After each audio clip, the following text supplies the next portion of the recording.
momento, bueno, que nos disculpen los que no entraron, que se nos había olvidado iniciar la grabación. Afortunadamente hasta ahora estamos iniciando tema. Estamos hablando de el manejo agronómico de los cultivos y todas las actividades que se realizan desde el momento que se siembra hasta el momento de la cosecha. En este momento estamos viendo una gráfica de ciclo fenológico del cultivo, que es el que nos permite ver desde el momento de la siembra hasta el momento de la cosecha el desarrollo, ¿sí?, promedio de estas plantas y los días que pasan entre una etapa y la otra. Estas gráficas de ciclo fenológico ustedes las pueden encontrar para todos los cultivos existentes, no es sino cosa de buscarlas en literatura, en internet, y ustedes van a encontrar el ciclo fenológico del cultivo que les interese con los días que pasan desde siembra hasta cosecha. Entonces les decía que es importante conseguir una buena genética de semilla, es decir, que la semilla que yo consiga para mi cultivo debe ser semilla, primero, de buena calidad.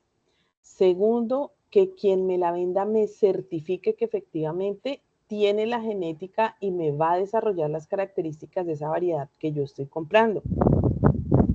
Si mi cultivo no inicia exactamente con semillas, sino que compro los arbolitos listos en un vivero, pues esos viveristas que producen esos arbolitos ya injertados, estamos hablando de frutales o esto, también deben cumplir con una normatividad ante el ICA, ¿cierto?, que me permita a mí tener la tranquilidad de que estoy comprando material de buena calidad, ¿sí?, de buena genética, con buenos procesos, digamos que de producción, procesos limpios donde se hagan manejos fitosanitarios, que el uso de esa tierra o sustrato donde se propagan esos árboles o esas plantas que me van a vender a mí esté completamente limpio, venga libre de problemas de plagas, de enfermedades. Y a partir de ahí, entonces yo ya vengo y hago mi siembra. Digamos que cuando yo ya traigo material propagado en ciertos cultivos, ya digamos que puedo empezar en esta etapa, ¿cierto? Por acá o por acá, 20 días. Cuando estoy hablando de cultivos como los frutales, pues ya esos cultivos han pasado por un proceso hasta de injertación, ¿sí?, que es cuando yo mezclo la genética de un patrón, ¿sí?, con una variedad que es la que comercialmente a mí me compran, que es la que yo quiero finalmente producir. Eso lo vamos a hablar más adelante en propagación. Entonces, cojo mi arbolito pequeño que ya tiene unos 25 a 35 centímetros de naranjo agrio, que lo saqué de una semillita de naranja, ¿sí?, de naranja común. Cojo mi patroncito o mi plantica ya enraizada de naranjo y vengo y le pongo una yema de tangelo, por ejemplo, si lo que quiero producir es el naranja tangelo.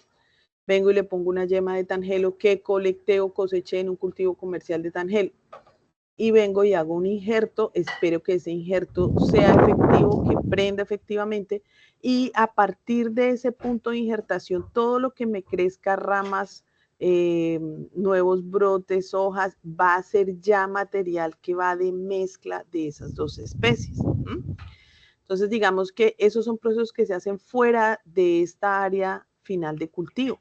Aquí yo en maíz ya tengo mi cultivo, digamos que en sitio definitivo. A maíz no hay necesidad de hacerle todas esas cosas, ni germinarlo fuera en una bandeja, ni traerlo ya enraizado. El maíz, como otros cereales, son de siembra directa, es decir, siembro directamente la semilla en suelo y espero que haga todo este proceso ahí quietico en el suelo. Digamos que ahorro tiempo y eso, y es más fácil el proceso de siembra, porque incluso esto lo siembran con mecanización, con sembradora. Entonces es muy fácil, pero también tiene una desventaja y es que yo no sé si esta semilla va a ser efectiva y finalmente sí me va a generar una planta. Entonces, por eso, cuando es siembra directa, uno siembra un poquito más o un poco más de semilla, contando con que no, si yo siembro 100 semillas, no todas las 100 semillas me van a germinar. Siempre hay lo que se llama el porcentaje de germinación, que es la cantidad de semillas que salen efectivas de un paquete, por ejemplo, de semilla que yo compre. No me van a germinar el 100%, generalmente la germinación está entre el 95% en una buena genética, en una buena variedad, 95, 90, 85, 80, por debajo de 80 ya para maíz y todo eso ya es muy mala la semilla. Entonces hay que verificar ese porcentaje de semilla. Pero entonces yo digamos que al sembrar directamente confío en que esa semilla efectivamente está buena, su embrión está vivo y me va a generar una nueva planta. ¿Qué pasa? Pasa que a veces la gente compra semilla, le da todas las condiciones de humedad, de temperatura, clima, fertilización, todo lo demás, y la semilla nunca prosperó, ¿sí? La semilla nunca germinó. No siempre eso sucede por calidad de la semilla. Puede llegar a suceder de pronto por mal manejo de quien la siembra. Si vieron el primer videito, decían, el maíz se siembra a 2.5 centímetros de profundidad. Eso no es nada. Hay gente que cree que sembrar es meter esa semilla por allá en lo más profundo a 10 centímetros. Usted la siembra a 10 centímetros y esa pobre se ahoga. Miren semejante cosita tan pequeñita. Espérenme un segundo que mi perro se enloqueció. Los dos ingredientes aquí.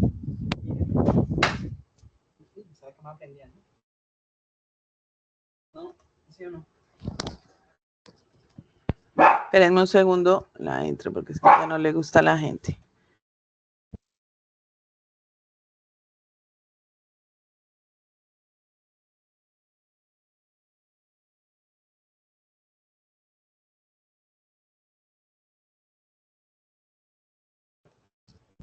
Ay, ya, qué pena. Es que este perris es muy cansona, no le gusta a la gente. Bueno, entonces, cuando yo le entierro mucho, miren lo delgadito que es este primer hilito que sale, que es lo que nosotros llamamos la plúmula, ¿sí? Y esto pequeñito que va saliendo ahí se llama radícula. Esto es muy, muy delicadito. Y así todo ella rompe el suelo y empieza a brotar. Pero cuando yo la profundizo a más de 10 centímetros, pues por allá no sale nada. Hace mucho tiempo yo trabajé vendiendo semillas de hortalizas, semillas de pasto, semillas de forraje, semillas de muchas cosas. Y una de las reclamaciones que le hacía uno a la gente es, ay, es que esa semilla no germinó.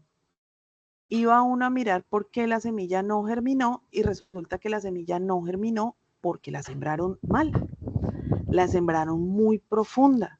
Entonces uno iba, escarbaba, claro, ya estaba la semillita empezando o habiendo empezado ya proceso de germinación, pero se ahogó y nunca alcanzó a llegar a buscar la superficie.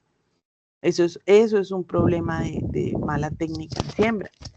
O otra cosa que también yo veía mucho era que la gente sembraba, regaba el día de la siembra y pasaban 8 o 10 días sin riego y a una temperatura altísima, pues la planta, la semilla empezó proceso germinativo cuando le dieron humedad y condiciones, pero el riego se le suspendió, duró muchos días sin riego, entonces esto que empezó proceso necesitaba seguir teniendo agua permanentemente y no la tuvo, entonces simple y sencillamente se ahogó.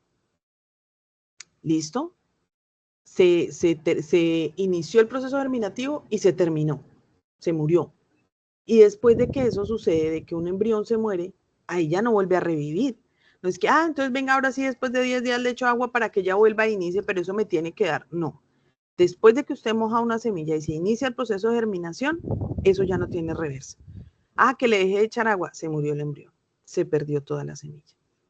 Entonces uno iba hacia la evaluación, tocaba ir a escarbar, a ver en el lote donde sembraron por qué es que no está saliendo la semilla, qué fue lo que le pasó, y encontraba uno de esos, semilla demasiado profunda, semilla que remojaron y después no le volvieron a poner riego y murió el embrión. También encontraba uno mal manejo de las, mal manejo de las, ¿qué? Mal manejo de las arbences, me olvidó la palabra.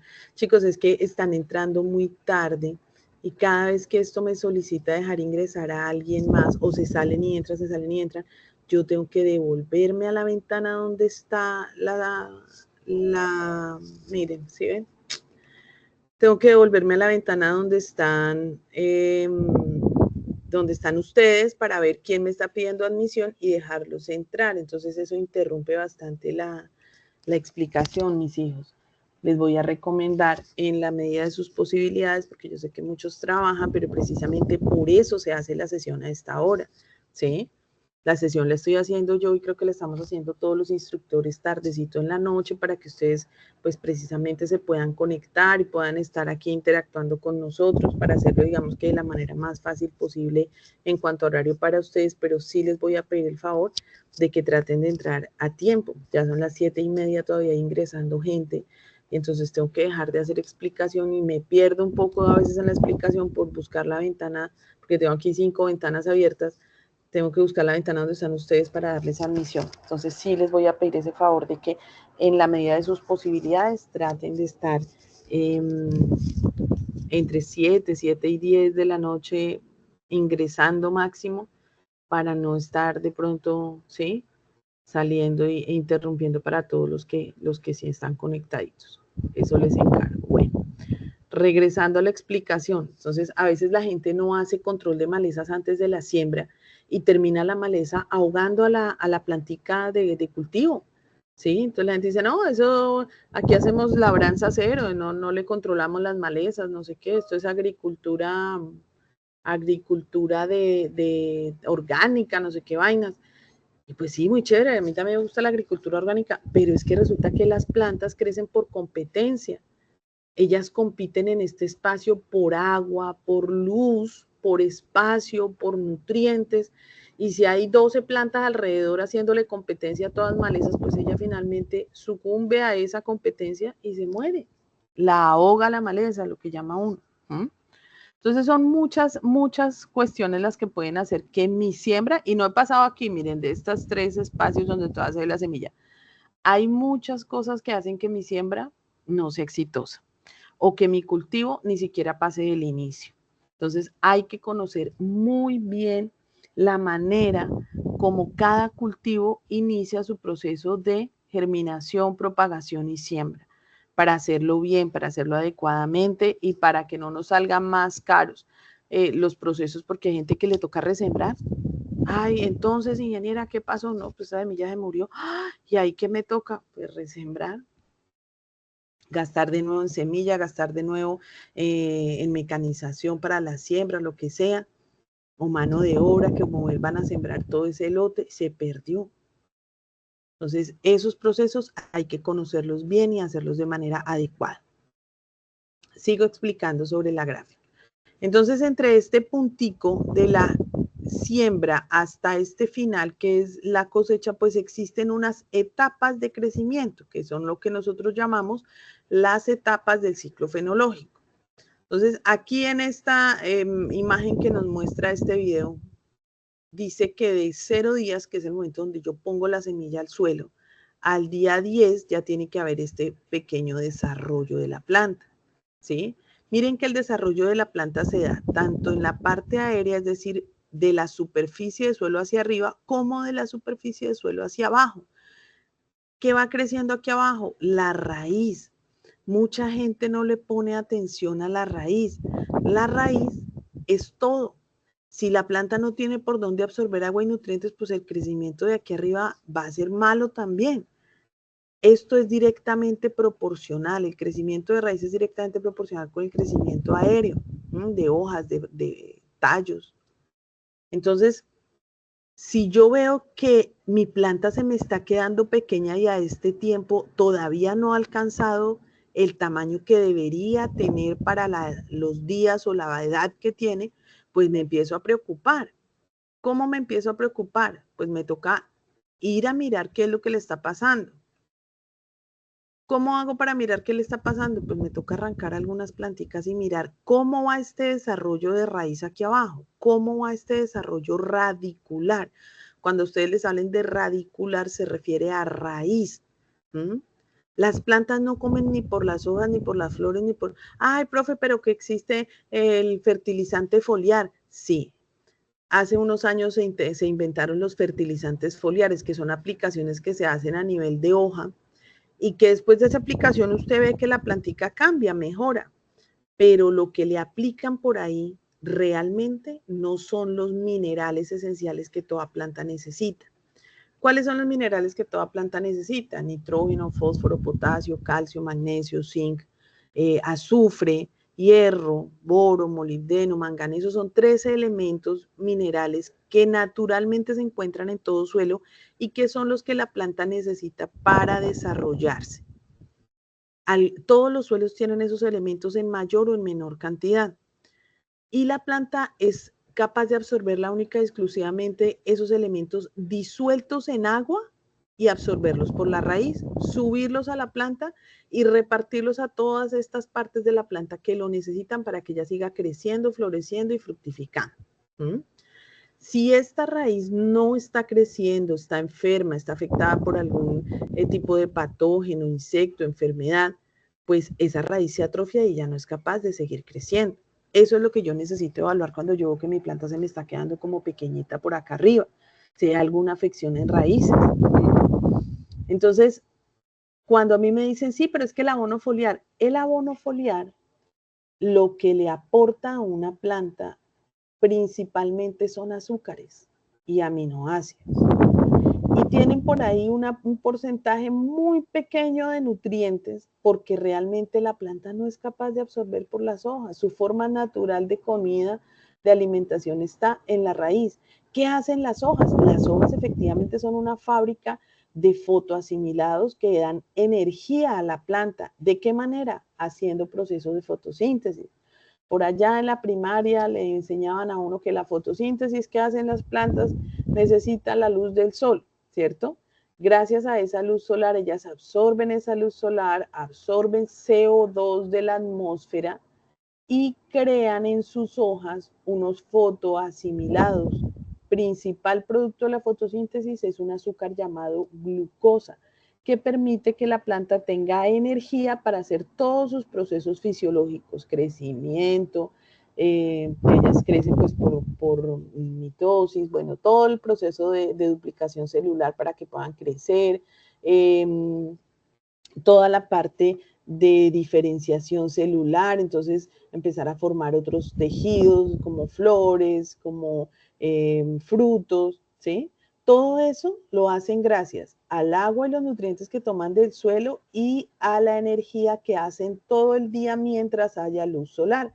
¿Dónde se fabrica esa energía? En las hojas. Entonces usted puede coger una planta que está con algún tipo de estrés por falta de algo, por falta de nutrientes, por mucho frío, por mucho calor o por algún tipo de afectación sanitaria y aplicarle un poquito de agua con azúcar o agua con melaza disuelta en agua y hace una aplicación a las hojas, cambian. Usted las ve muy diferentes, mejoradas. ¿Por qué? Porque cuando yo hago eso, le estoy aplicando ese azúcar que ella produce con tanto esfuerzo en la fotosíntesis, se lo estoy aplicando yo. Entonces, eso sí lo absorbe. Es como si la pusiera a hacer fotosíntesis al 500%, a toda máquina. Claro, usted le ve un cambio. Entonces, muchos de esos productos que llaman fertilizantes foliares, la base que tienen son azúcares, carbohidratos. Entonces, usted los aplica, uno dice, uy, qué producto tan bueno, mire la planta, cómo cambió. Pero es algo momentáneo, es como cuando el ciclista se come un pedazo de panela, un pedazo de bocadillo. Cuando usted come dulce, eso le da energía, pero es una energía que usted gasta también rápidamente. Y en un rato está otra vez como antes. Igual le pasa a la planta. Entonces, ¿cuál es la nutrición fundamental de la planta? ¿La de la hoja? No. Necesita las dos. Necesita la fotosíntesis, pero la nutrición fuerte de fondo viene del suelo, viene por la raíz. Yo nunca puedo decir que voy a dejar de abonar aquí abajo porque le apliqué un producto arriba a las hojas. Eso no es cierto, eso no es verdad, eso no existe. ¿Listo? Chicos, si ustedes tienen preguntas, pueden levantar su mano o pueden abrir su micrófono y decir, profe, tengo una pregunta o lo que sea. Ahí está Alexander, porque como yo estoy en el video y en la gráfica, entonces no los veo. Alexander levantó primero la mano y después Ariel. Alexander, dime. ¿Eso va también para todo cultivo? Que si lo que yo te estoy explicando va para todos los cultivos. ¿Me preguntas, Alexander? Sí, Alexander, sí. Para absolutamente todos los cultivos. Todas las plantas funcionan igual. Todas las plantas hacen su alimentación de dos maneras. parte de energía la hacen en la parte aérea con el proceso de fotosíntesis y la parte mineral y agua la hacen desde el suelo por medio de las raíces. Hay cultivos que no se hacen en suelo, se hacen en agua, ¿sí? Hidroponía. Hay cultivos que se hacen con raíz desnuda al aire, le llaman aeroponía también, ¿cierto? Pero esos cultivos que no se hacen sobre suelo tienen la obligación de darle esa nutrición con esos 13 elementos que yo les digo a ustedes de manera artificial a la planta. Entonces, los cultivos hidropónicos disuelven unas soluciones que ya venden listas ciertos laboratorios, las disuelven en el agua en el que la planta se desarrolla y ella del agua es capaz de tomar esos nutrientes, ¿sí? Entonces ahí la nutrición es mucho más estricta porque si yo productor me duermo o hago mal mi cálculo de cuánto fósforo o de cuánto calcio, la planta me empieza a mostrar deficiencia, entonces tengo que ser más estricto cuando estoy hablando de hidroponía. Pero si son cultivos convencionales en suelo, todos los suelos tienen estos minerales, 13 minerales que les digo. Ay, que yo hice un análisis de suelo y todos los minerales me salen bien, pero la planta me está mostrando deficiencias arriba. Sí, porque es que esos nutrientes estén disponibles o no para la planta depende de otros factores. ¿Cuáles? La acidez que tenga ese suelo, entonces ahí entramos a medir pH, la conductividad eléctrica del agua del suelo, la capacidad de intercambio catiónico que tienen las arcillas de ese suelo para hacer, digamos que cambios entre iones y cationes con esos minerales y hacerlos disponibles para la planta. Entonces, aparte de que existan o no esos nutrientes, también necesito que esas condiciones químicas del suelo estén aptas, estén óptimas para permitir que el suelo me suelte esos nutrientes para la planta. Porque eso es como cuando usted tiene la alacena llena de comida, pero se le perdieron las llaves. No pudo comer.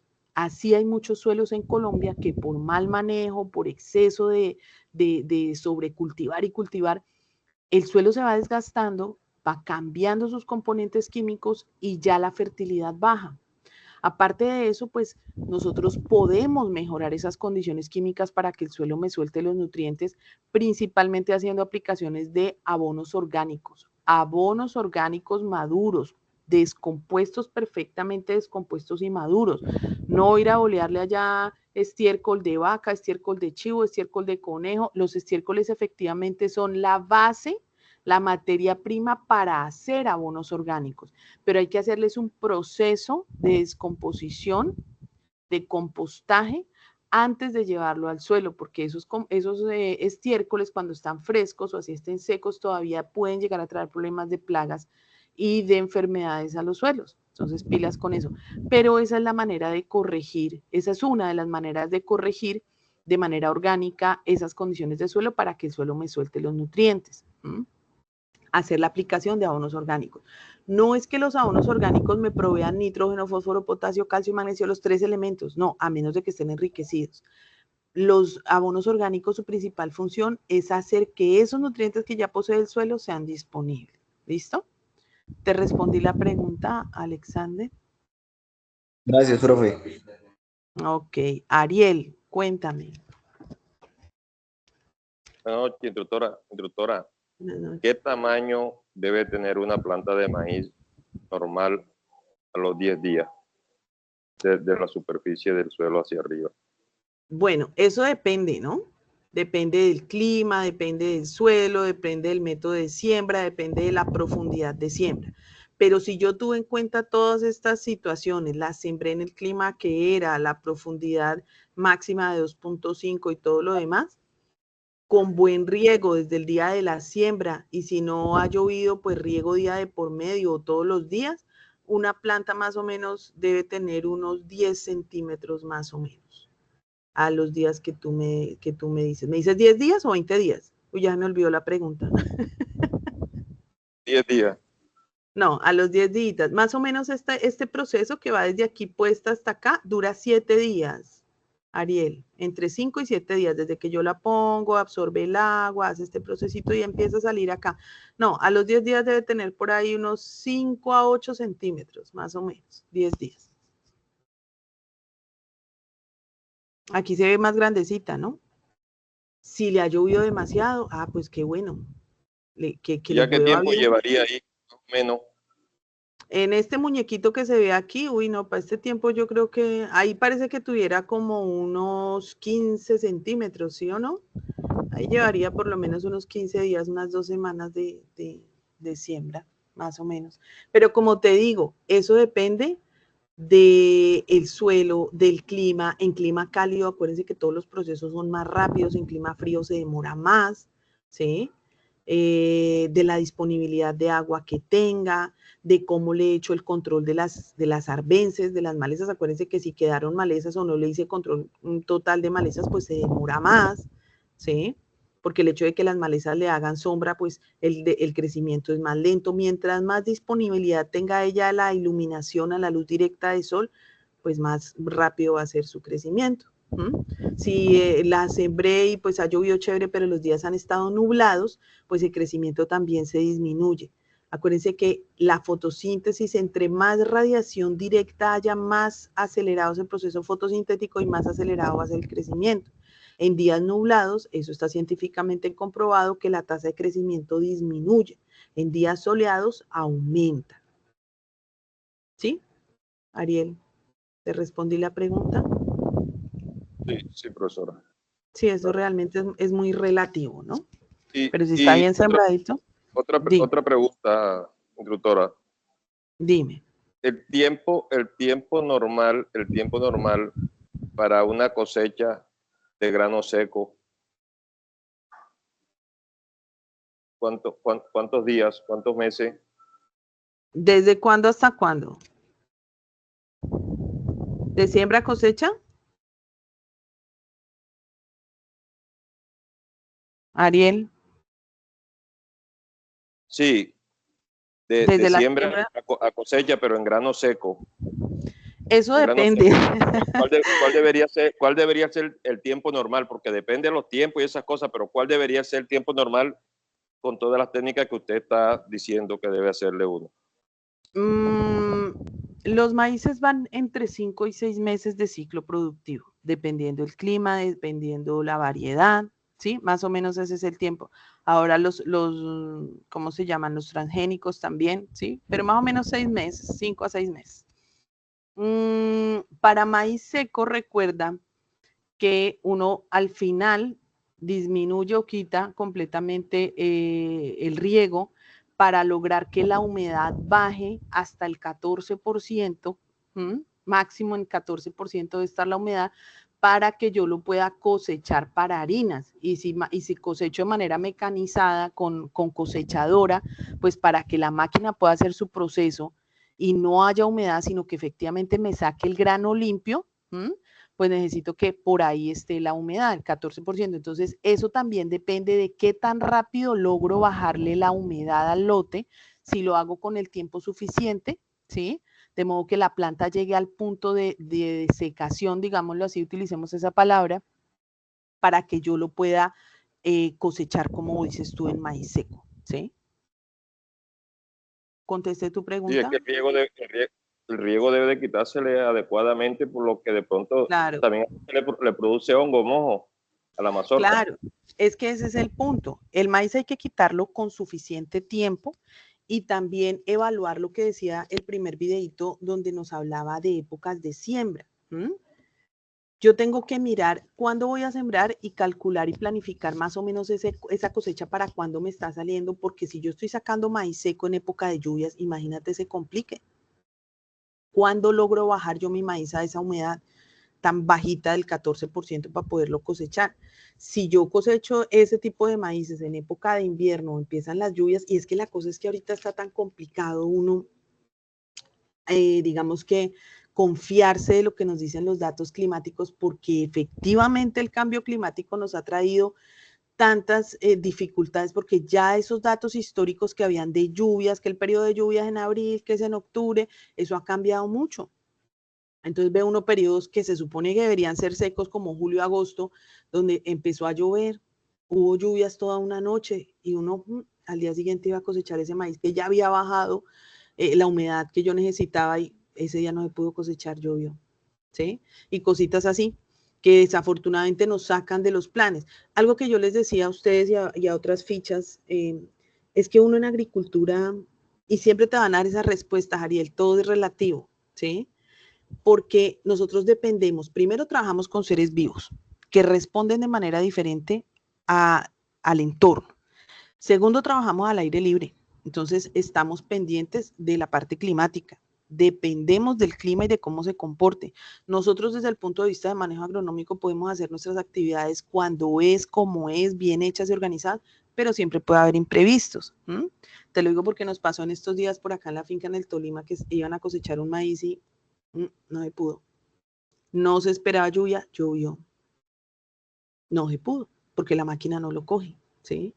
Y lo que tú dices, ya si lo cojo así, con esa humedad, al momento de almacenarlo, porque ese grano no se saca a ventas de una, al momento de almacenarlo empieza con problemas de plagas de post cosecha, de enfermedades de post cosecha, entonces empieza botritis, otros hongos que lo agarran y se perdió a cosecha.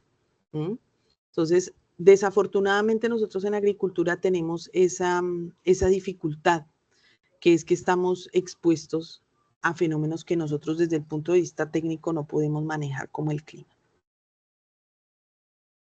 ¿Listo, Ariel? Gracias, instructora. Sí, muy claro. Bueno, con gusto. Continúo. ¿Hay alguien más que tenga preguntas? Que ya me voy a cambiar por la otra ventanilla. Bueno, no veo manitas levantadas. Continúo. Miren, y hemos hablado un montón de temas solo con esta grafiquita. Entonces, chicos, mi planeación va desde saber escoger una buena genética, una buena semilla que sea viable, que efectivamente esté buena. A veces uno compra semilla y le dice, no, si esa semilla está en perfecto estado, mire, tiene el registro ICA, está la fecha de análisis, tiene efectivamente, está buena, después de menos de un año, mire qué tal, y uno compra su semilla. Resulta que en esas agropecuarias a veces el almacenamiento de esas semillas no se hace correctamente. Se los digo por experiencia. Entonces, ¿qué se ha encontrado? Semilla almacenada al lado de los herbicidas. Un herbicida es un producto químico que suelta gases, por más de que esté sellada la botella y no se haya abierto. Esos plásticos donde vienen esos plaguicidas son plásticos microporosos que permiten la salida de gases. Si no fuera así, esas botellas se estallaban. Entonces, si esos gases alcanzan la semilla, matan el embrión. Entonces, puede que usted vea el paquete de semilla, el sobre de semilla, la libra, completa, bonita, tiene todos sus datos, registro ICA, la compró en un sitio seguro y va y siembra. Mentiras, no funcionó.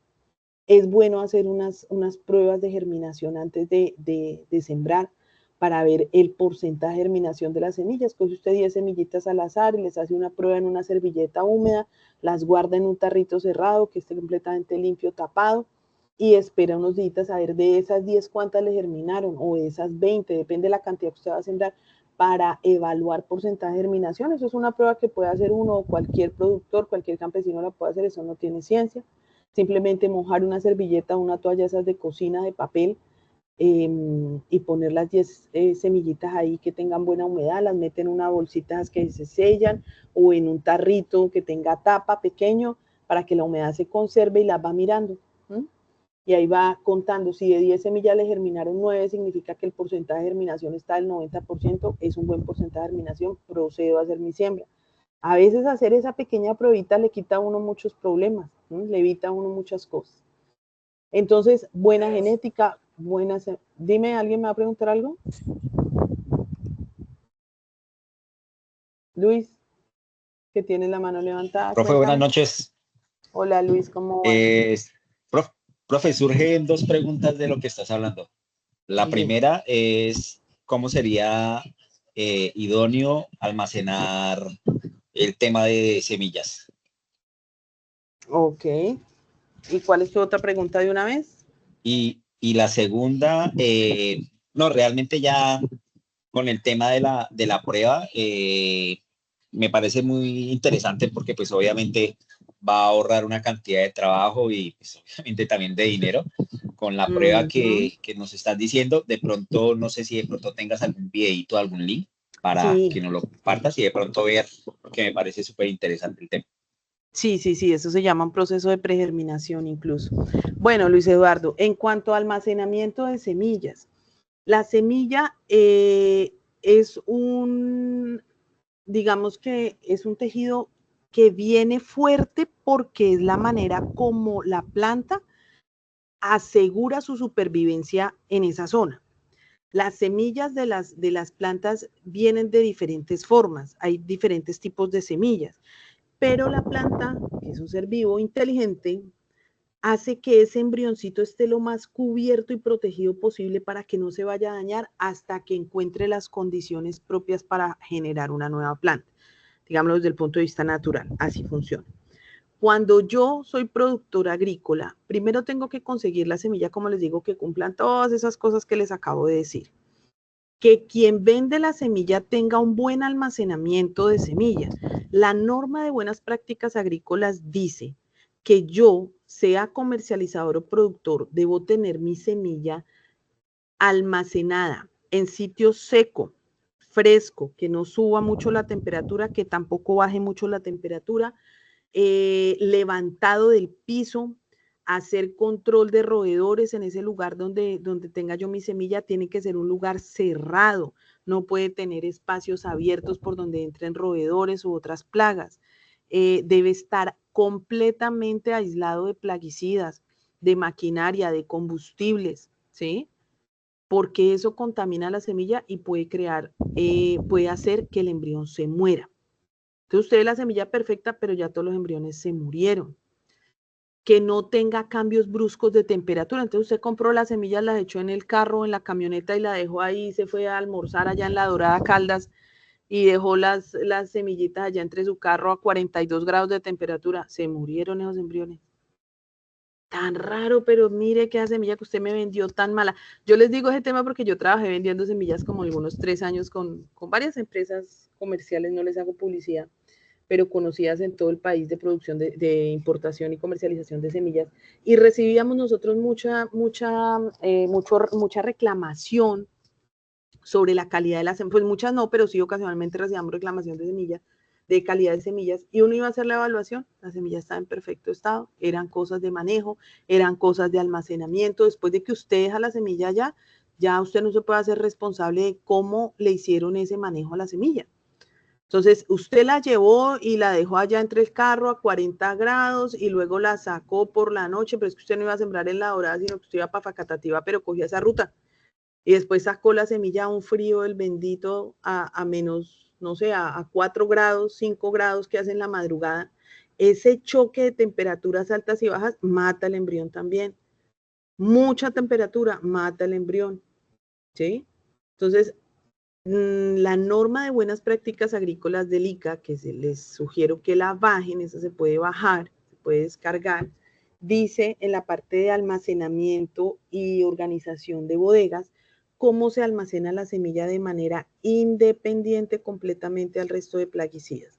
Para los almacenes agrícolas también exigen que la semilla esté alejada del resto de plaguicidas, tanto en góndola o en mostrario, en mostrador, como en bodega interna que tienen ellos. Si llega el ICA y ve semillas sobre cajas de plaguicidas, les decomisa o les cierra o los multa, porque la semilla realmente es muy, muy delicada. Y ese procesito de hacer la prueba del porcentaje de germinación de las semillas, pues es importante porque me ahorra tiempo, esfuerzo, dinero y demás. ¿Listo?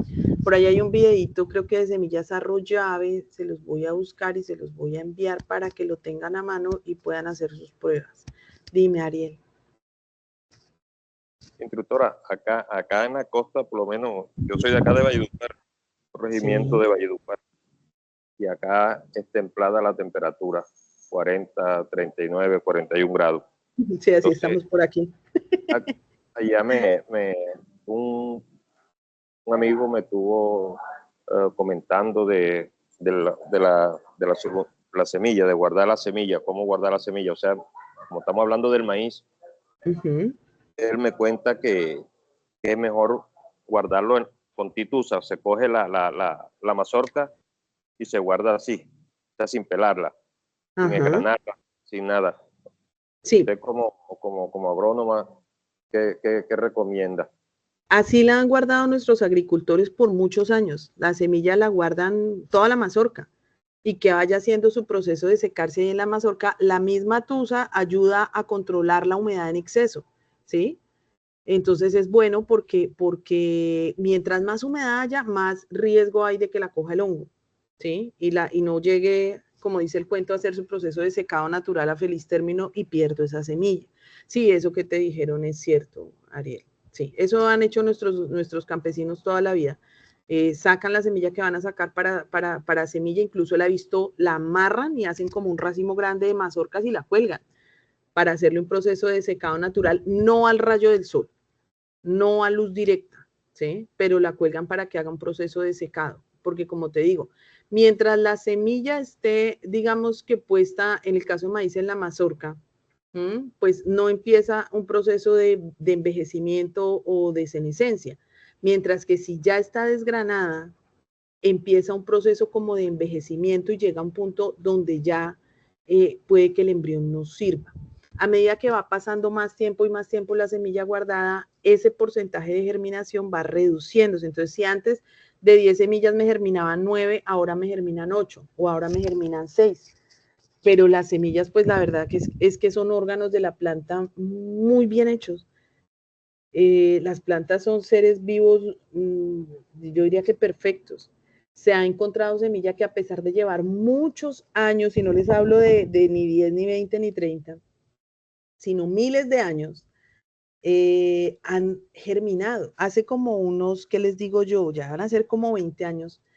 En Egipto encontraron unas semillas de trigo en unas ánforas que son como unas ollas hechas de barro, grandotas, que le guardaban a los muertos dentro de sus tumbas. Ustedes saben que allá está el tema de las pirámides y las tumbas, que entierran a los muertos con todas sus pertenencias y les metían cosas que supuestamente ellos iban a utilizar en su vida en el otro mundo.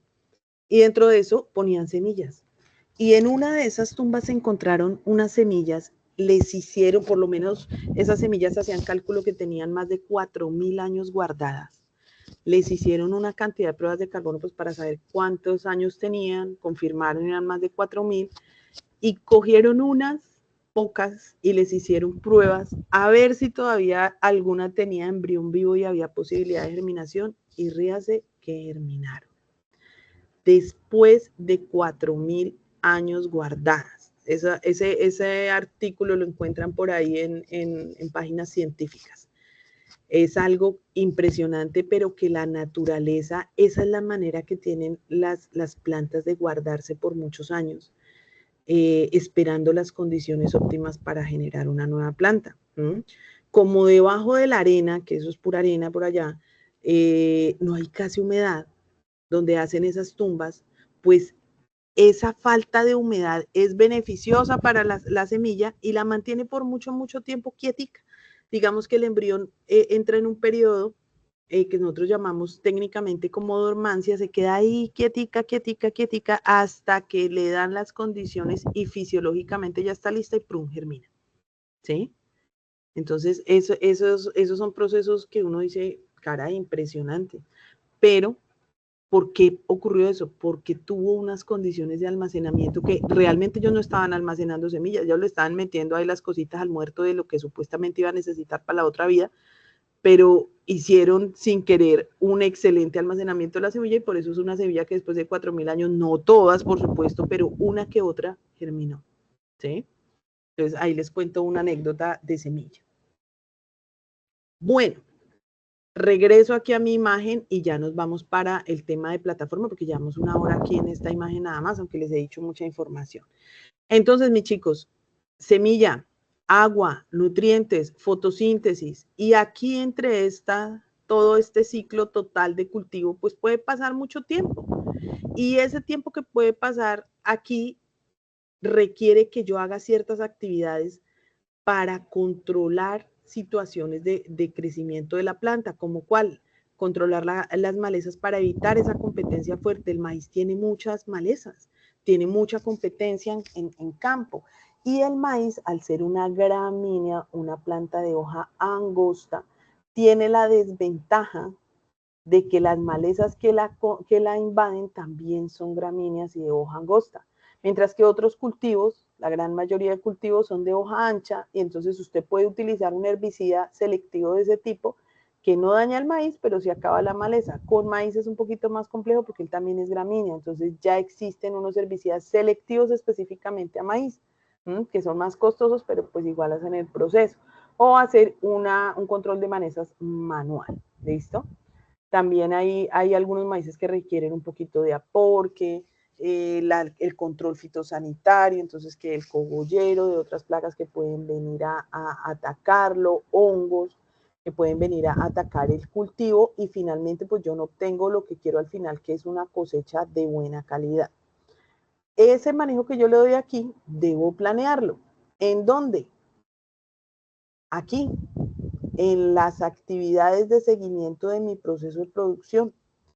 La agricultura, chicos, como cualquier otro negocio, pues es de procesos, de paso a paso, de homogenizar esos procesos. ¿Qué significa la homogenización? Oigan, llovió. Oí como un trueno y abro la ventana y llovió. Ay, hoy, mañana tampoco se pudo cosechar el maíz. Ay, Dios mío. Ven, chicos, cómo la agricultura es así. Y estábamos rogándole a mi Dios que no lloviera. Ah, caray. Dime, Luis Eduardo. Profe, bueno, yo sé que de pronto este tema del que nos están nombrando, realmente la agricultura, pues digamos que a grosso modo hay que batallarla día a día, digamos a lo como venga el día a día, porque pues realmente es algo que muchas veces no se puede controlar. Hay un tema realmente que pues la casa se ha manejado y hay muchos proyectos que lo exigen o lo piden, y es el uso de oxigenadores para la tierra cuando hay siembras. Entonces, no sé, ese tema pues realmente me deja con la duda, porque pues realmente tú sabes que cuando vienen los tiempos difíciles de verano, pues digamos que esos oxigenadores muchas ¿Cuáles veces son los salvan la oxigenadores? patria. Dame ejemplo de Pues oxigenadores. realmente, a ver, es que realmente no retengo el nombre en este momento, pero pues digamos que mi papá sembraba, bueno, no sé, sembraba en un páramo 100 pinos, es decir, y cuando sembraba, realmente usaba, no recuerdo, es una bolita blanca. Ya me acordé, creo que se llama hidroretenedor. Es un hidroretenedor, eso te iba a decir, no es oxigenador, es Oh, hidroretenedor. ok, la labor del hidroretenedor como tal, ¿cuál es, Inge? Absorber agua, es un gel que se parece como al gel que traen los pañales de los niños, que absorben humedad y la sostienen y la van soltando muy despacito en época, como tú dices, de verano. Pero realmente eso para uso masivo en un cultivo grande sale carísimo. Te lo digo porque yo lo he utilizado, no sé si les había dicho, yo aparte de ser instructora SENA, tengo una empresa de jardinería y paisajismo. Nosotros hacemos proyectos de jardinería grandes, medianos, pequeños, y dentro de esos proyectos, en muchos proyectos nos ha tocado utilizar esos hidroretenedores, por lo menos para la parte de establecimiento de la planta, donde sabemos que no va a tener un riego constante. Entonces nosotros utilizamos hidroretenedor en la siembra para que la planta alcance, ¿sí?, cierto desarrollo mientras se establece en ese lugar donde las pusimos. El hidroretenedor no se queda ahí por muchos años, eso es algo, digamos, que una ayuda momentánea y es costoso, como te digo, así que lo utilizamos quien reforesta, quien hace jardinería, como cosas muy puntuales que tú tienes que entregar bien prendidito por el contrato, pero sostener un cultivo como tal, a punta de hidroretenedores, no es viable técnicamente. Por costo, por manejo, porque el hidroretenedor finalmente se pierde, ¿sí? Entonces no es tan Sí, de técnicamente tan hecho, viable. claro, Inge, realmente es bien costoso, porque incluso nosotros lo pedíamos como que de Antioquia, porque aquí pues digamos que Y se allá nos consigue provee a pues nosotros el Señor. sí, claro, sí, señora. Y de allá siempre se trajo, y bueno, realmente siempre se ha traído cuando se ha necesitado, pero sí, lo que tú dices es bien costoso. Sí, imagínate Ariel sembrando allá 2 hectáreas o 5 hectáreas de maíz con hidroretenedor. Se quiebra, Ariel. ¿Sí o no? Sí, Eso lo hace gente para que tenga haciendas con cerca pintada, decía un profesor mío. ¿Quién se pone sí, a claro, pintar Inge. la cerca? El que tiene mucho No, billete. Sí, realmente que para tiene mucho nosotros dinero, sí. Sí, para nosotros desde el punto de vista técnico, no. En costos, hasta el momento no es viable. Ahora, que si más adelante se inventan un hidroretenedor más eficiente, que dure mucho tiempo en el suelo y sea más económico, no lo sabemos, Luis. Sí, no sabemos. Cabe la posibilidad. Hay muchas cosas que uno, o por lo menos yo que ya soy agrónomo hace 20 y tantos años, uno vio en algún momento y me decía, no, esa no tenía futuro. Y hoy es uno de los productos estrella de los agricultores. O sea, no lo sé. ¿Sí? Cabe la posibilidad de que en algún momento, si le mejoran la eficiencia y el precio, pues cabe la posibilidad. ¿Listo? Dije, yo sé que es muy cansón, no sé si de pronto ahorita que estamos tocando varios temas y qué pena ser tan cansón y tan insistente, pero pues No, realmente sí me... pregunta. Bueno, hay un tema con el tema de lo que me contabas de la liberación de los químicos, de que pues los tarros transpiraban, demás. Yo no tenía conocimiento de que pues el tema era así. Muchas veces pues uno pues los manipula, que incluso uno agarra los tarros, los mueve, los quita, los pone y pues realmente uno lo hace sin guantes y sin nada como así como realmente por ignorancia. Sin protección, sí. Sí, hay un tema y realmente hace unos 4 o 5 años me causó impresión porque realizamos una fumigación a una especificación técnica de una limpieza de malla ahí en Flandes, en el Tolima, en el aeropuerto. Sí. Y usamos 2 químicos realmente que nos recomendaron. Uno era el Touchdown, Sí. que es como un glifosato, si no estoy mal, y el otro era un Gramaxone. Sí. Realmente fue tan fuerte que la persona que lo manipuló, o sea, realmente cuando le alcanzó a caer un poco en las manos, no tenía guantes y esa persona se le alcanzó como a recoger los dedos realmente como si le fuera a dar una trombosis. O sea, realmente es el tema de los manejos y obviamente tú sabes que claro. pues, el tema de los químicos, herbicidas, fungicidas e insecticidas, o sea, hay cosas que por ignorancia uno no sabe cómo es el manejo, pero Sí.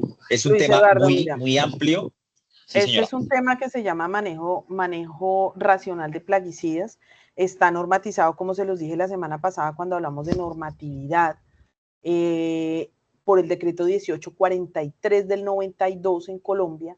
Es un decreto ya viejo, pero sobre ese mismo decreto seguimos trabajando. El uso, manipulación, almacenamiento, aplicación de plaguicidas debe hacerse bajo normas estrictas de seguridad con el uso de equipo de protección personal idóneo para tal fin. ¿Qué es idóneo? A mí no me sirven los guantes de lavar la loza o lavar la ropa. Tengo que tener guantes de nitrilo. Tengo que tener una máscara full face o unas monogafas homologadas para químicos. Tengo que tener un respirador con filtros homologado específicamente para plaguicidas.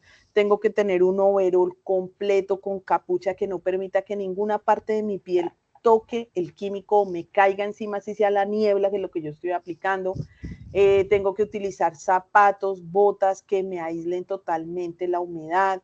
El overol que les digo es un overol impermeable porque estaban utilizando overoles blancos y los overoles blancos de esos tipo Taichem son permeables a gases. Entonces entra el producto cuando yo estoy aplicando,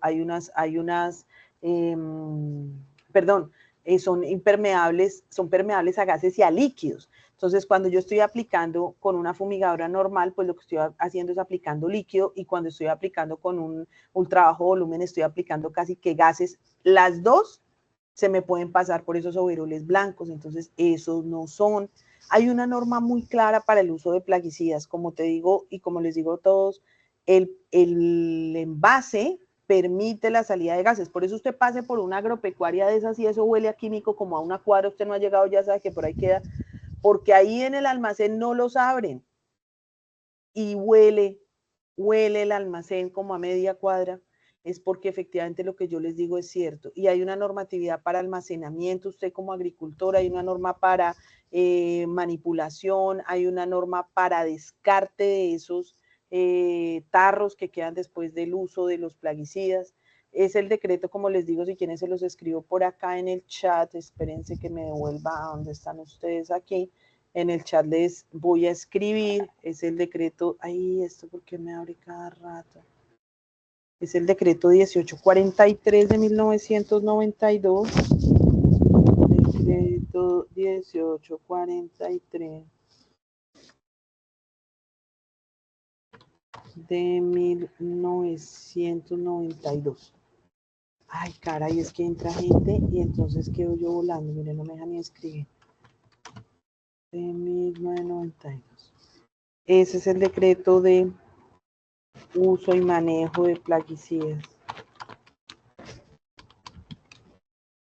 No solamente agrícolas, este decreto también maneja la parte de salud pública, imagínense ustedes. Es un decreto súper amplio, pero ahí pueden leer la información. También el tema de buenas prácticas agrícolas del ICA habla muy puntualmente de ese tema del uso de los plaguicidas en agricultura. Bueno, chicos, sigo para adelantar tema porque si no nos quedamos un poquito. Continúo. Entonces, en la ejecución adecuada de las actividades productivas se debe tener en claro cuáles son las acciones que se van a adelantar en cada proceso de producción. Mi cultivo es un proceso de producción. Ese maicito que les mostré hace rato, hay alguien que cada rato pide admisión y no sé si es que se desconecta, se sale. Está mal el internet de esta persona o algo. Bueno, creo que le di ingreso. Nosotros en agricultura, para maíz, hay un protocolo de producción, ¿sí? Un proceso que me dice cuánto siembro, cómo siembro, en qué tipo de suelo, en qué clima, cómo fertilizo, con qué fertilizo, todo, ¿sí? Cómo debería ser el riego, cómo debería ser la cosecha, dependiendo del tipo de maíz, etc. Para lulos también existe otro protocolo, para rosas hay otro protocolo, para curúas otro protocolo, para guanábana otro protocolo, para naranja. Cada cultivo tiene su protocolo de producción. El protocolo, nosotros hablamos más en agricultura de protocolos, es ese paso a paso. Es este paso a paso que nos están pidiendo aquí cuando hablamos de planeación. Es importante hacer ese paso a paso. ¿Por qué? Porque nos permite tener procesos homogéneos, ¿sí? ¿Qué es procesos homogéneos? Voy a producir maíz, ¿cómo? De esta manera, eso ya está escrito ¿cómo? Les voy a poner una analogía. La señora que hace empanadas de carne y de pollo y vende en la esquina de la casa de nosotros. La señora sabe cuánta harina necesita para producir hace digamos 100 arepas, 100 empanadas, discúlpenme, 50 empanadas de pollo, 50 de carne. Ella sabe cuánta harina necesita para sus 100 empanadas, cuánta carne para las 50, cuánto pollo para las 50, cuánta cebolla, cuánta tomate, cuánto, bueno, lo que le eche, ¿sí? Ella tiene su proceso estandarizado y puede que compre su harina semanal o diaria, ella ya sabe cuánta. Ella ya sabe que lo primero que tiene que hacer es ponerse a preparar las carnes y después a remojar la harina. Entonces, primero una cosa, luego la otra. Sabe que para preparar la carne del relleno se le van 2 tomates y una cebolla y 2 ajos, ¿sí? Un ejemplo. Ella sabe que son esas cantidades. No es del otro mundo. Es que ella ya hizo ese proceso anteriormente y estableció cuáles son sus requisitos de producción. ¿Qué le permitió ella establecer eso? La experiencia. Con seguridad la primera vez que la hizo, le echó mucha sal, le echó mucho tomate y quedó muy aguado el guiso. La harina le quedó muy tiesa, la esfritó de más, bueno, lo que sea. Nosotros en agricultura tenemos esos protocolos afortunadamente ya escritos. ¿Usted quiere saber de cultivo de maíz? Existe información de cultivo de maíz. ¿En dónde? En las bibliotecas, en el ICA, en las redes, aquí en internet. Busque por Google académico, ahí sale toda la información que quiera. Producción de maíz de clima cálido en Colombia, ¡prum! Les sale un montón de información. Producción de mora de Castilla en clima frío en Colombia, ¡prum! Ahí le sale qué necesita usted para un cultivo de mora de Castilla. Producción de cultivo de naranja tangelo, ahí le sale toda la información. Esos protocolos ya existen.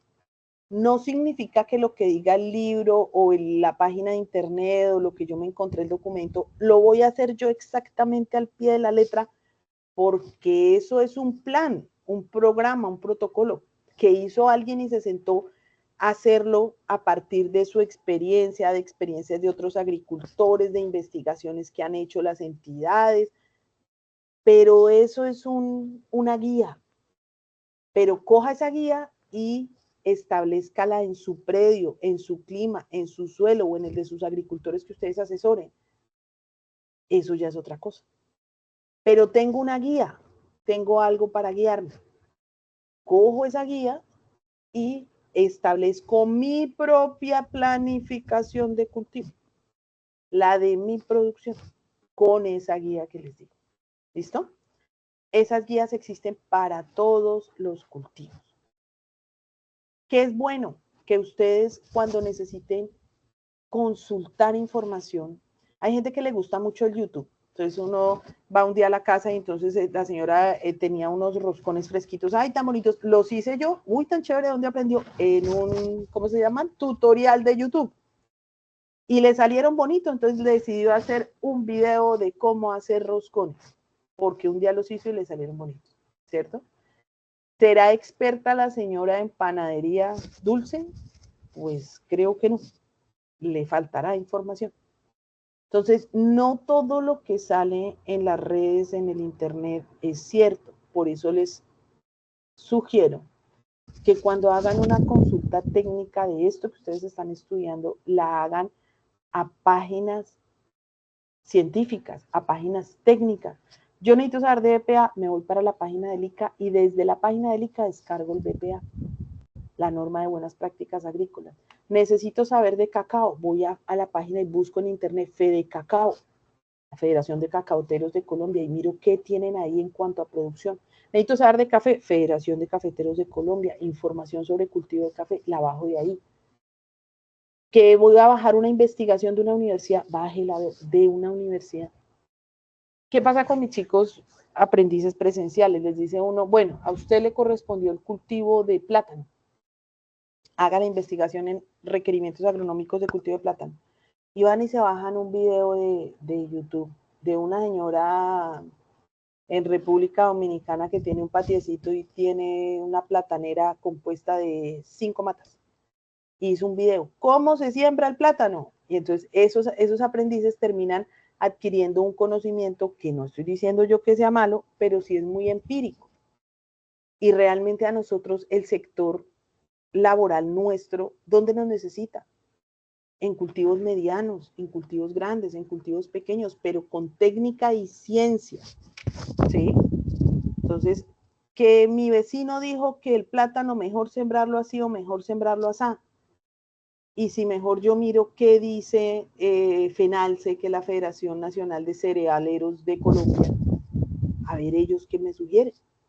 Mezclo mi información técnica con la información empírica que he adquirido por mucho tiempo sembrando maíz, por ejemplo, o sembrando lulos.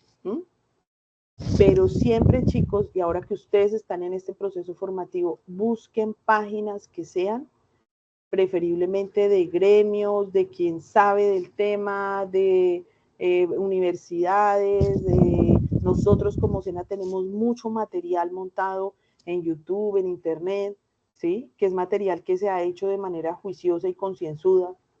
Entonces busquen material bueno.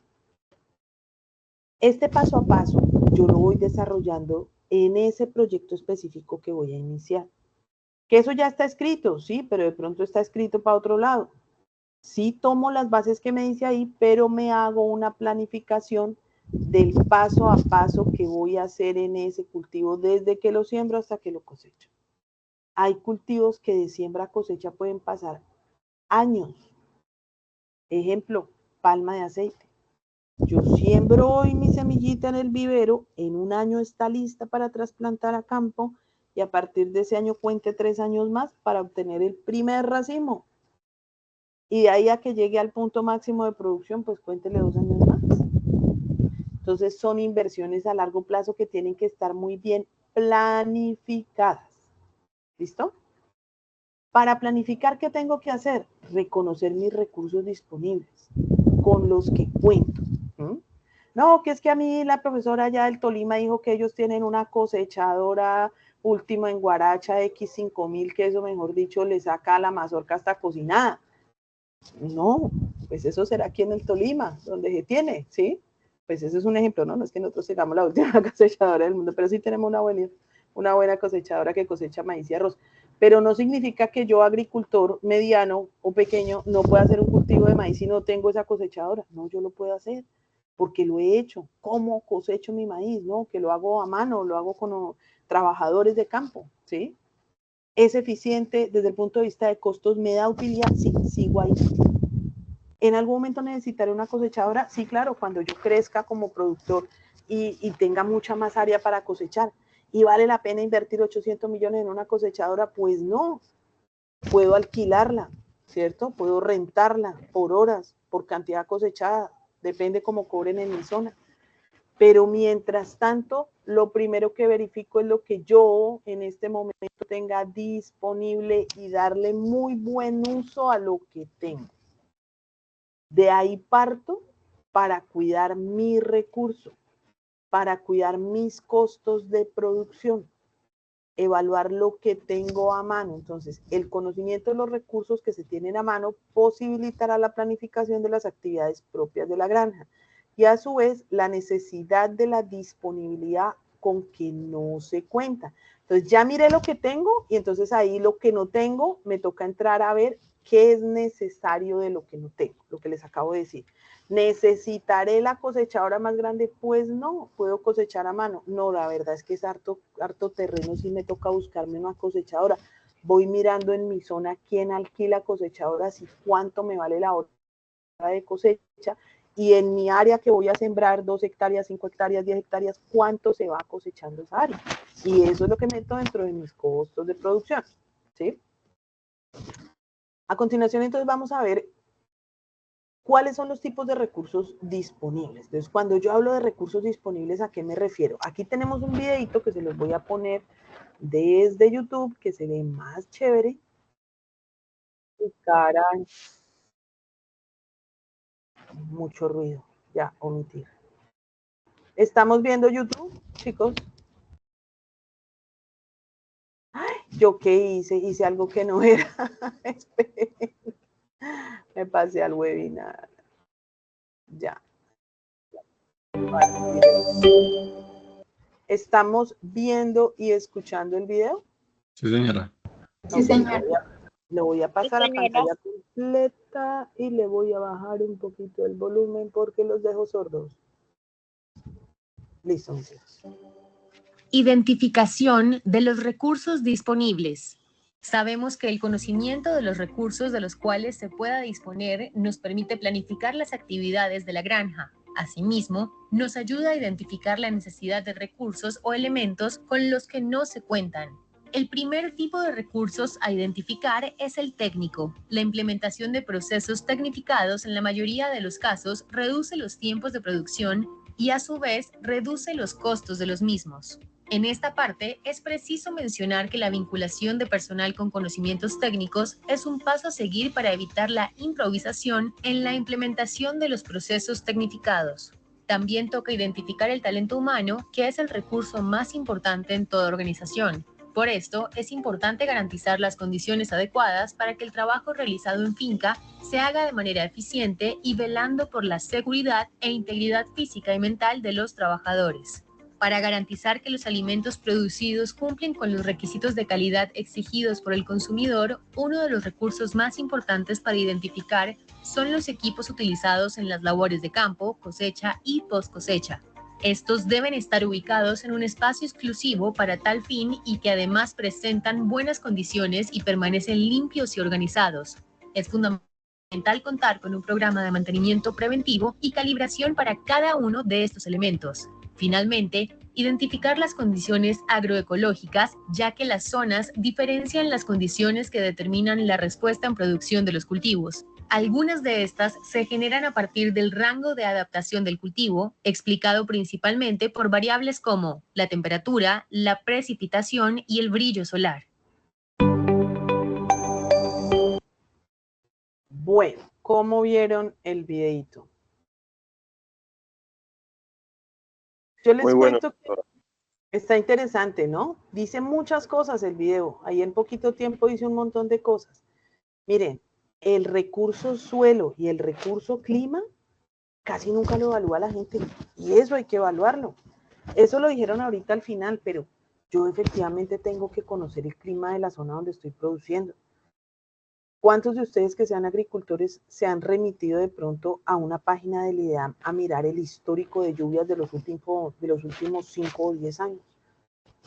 Muy pocos de nosotros hacemos eso. Y dependemos del clima para nuestra producción. Ahí toca entrar a verificar esos datos. ¿Para qué me sirve a mí verificar esos datos? Porque, como les acabo de decir, el clima ha cambiado tanto y este tema del cambio climático ha sido tan duro y tan preocupante para la agricultura que lo único que me permite como dar una proyección de lo que va a pasar es mirar los históricos de años anteriores. No tengo otra opción. ¿Sí? Eso no me asegura que efectivamente este año se va a presentar igual, pero pues cuando usted mira históricos a veces se ven como unas constantes en ciertas cosas, ¿cierto? Uno dice, ah, mire, pero es que hace 3 años viene pasando tal cosa, pues cabe la posibilidad de que esto funcione así. Por otro lado, también tengo que llevar un histórico de lo que se ha hecho con esa área, con ese lote, con ese suelo en los últimos años, porque eso me permite también tomar decisiones en qué voy a hacer con ese suelo, qué tipo de manejo le voy a dar, qué tipo de correcciones hay que hacerle. Mucha gente no toma en cuenta eso, sino empieza a planificar a partir de lo que ellos quieren hacer. Entonces empiezan a comprar semilla, a comprar fertilizantes, a comprar plaguicidas, a comprar. Pero usted ya se fijó si esos fertilizantes que usted está comprando efectivamente el suelo los necesita. No se toman la molestia de hacer un análisis de suelo. Uno le dice a un agricultor, venga, pero hagamos el análisis de suelos. No, eso yo ya sé que llevo toda la vida sembrando papa, usted cómo me va a decir a mí que no compre. No es que yo no siento que no compre, incluso yo le vendía el fertilizante, a mí cómpreme, yo feliz, me hace la cuota. Ese no es el tema es que usted tiene que saber que tiene su suelo, porque eso es como cuando usted no ha mirado su nevera o su alacena en 2 o 3 semanas y se va a hacer mercado. ¿Usted qué compra? Lo que usted cree que necesita. Entonces va y compra más mantequilla y más huevos y más pan y más verduras y cuando llega, ay, vea que sí tenía tomates. Ay, verá que tenía 2 bandejas de huevos y compré más. Ay, qué vaina. Ahí perdí la plata porque si no me toca ponerme a comer huevos como loco. ¿Sí o no? No revisé qué había para saber qué compraba.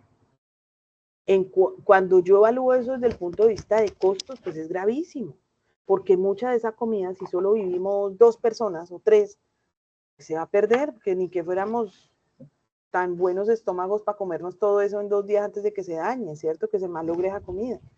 Eso pasa con los fertilizantes. La gente compra fertilizantes a diestra y siniestra, eso se ve mucho en papa. Cuando yo vendía fertilizantes me encargaban 2, 3 mulas de abono para un cultivo de papa por allá en Tenjo, en Tabio, por allá había mucho agricultor de papa y me encargaban 2, 3 mulas de abono. Pues yo feliz porque vendía, pero yo le decía, venga, y si hacemos un análisis de eso, se lo hace la empresa, gratis. No, porque eso, yo ya sé lo que tengo que aplicar. Bueno, con seguridad de todo ese abono no necesitaría ni el 30% al hacer el análisis de suelos. Pero el agricultor, muchos agricultores ya tienen como una concepción de que es así como toca. No, y no todos los cultivos, así sea papa en 1000 sitios, en los 1000 sitios va a ser diferente. Así sea maíz, o el mismo maíz que usted sembró hace un año, el mismo maíz no se le comporta igual este año, se lo juro. Y es la misma finca, y son las mismas condiciones, y usted es el mismo agricultor. Hay variaciones. Por eso nosotros, productores de campo, profesionales del sector agropecuario, tenemos que ser muy analíticos. Porque, como les dije en la primera clase que nos vimos, nosotros no producimos ladrillos que todos salen igualitos y usted mezcla esto con esto y le sale un ladrillo, punto final. 1 más 1 es 1, pum, un ladrillo. No, aquí no. Porque